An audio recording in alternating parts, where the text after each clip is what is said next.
Leo ni ukweli nimeprove Mama Aida Odinga hatakangi wale watu wanacheza na wananchi. Mumeona ile kitu amefanyia Wavinya Ndeti?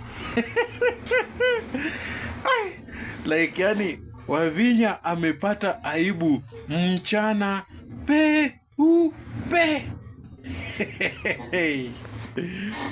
Wavinya Ndeti amepatana na aibu mchana peupe. So imagine ameenda kuhug Mama Aida. Ameenda kusalimia Mama Aida, akamhug, akamkumbatia. Mama Aida hako tu shughuli zake. Mpaka Mama Aida anashangaa, huyu ni nani yeye ananishika?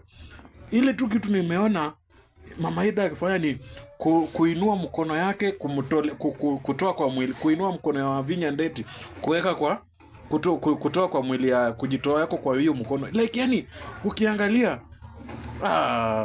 Mama Aida tik Mama Aida pendi mchezo.